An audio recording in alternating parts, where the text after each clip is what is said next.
Hello friends, welcome to చిన్ని healthy recipes. ఇవాళ evening స్నాక్స్లోకి ఎంతో హెల్దీగా మనం రాగి పిండితోటి బీరకాయ బజ్జీల్ని ప్రిపేర్ చేద్దామండి.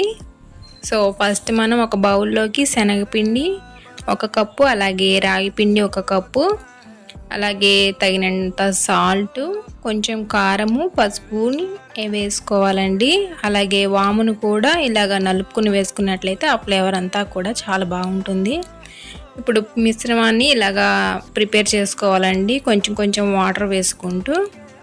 ఇప్పుడు మనం బీరకాయ పైన ఉన్న ఈనెలన్నిటిని కూడా తీసుకుని ఇలాగా రౌండ్గా కట్ చేసుకోవాలండి. తర్వాత మనం మిశ్రమంలోకి డీప్ చేసుకుని మరిగే నూనెలో వేసుకున్నట్టయితే ఎంతో హెల్దీగా బీరకాయ రాగి బజ్జీలు రెడీ. Like please.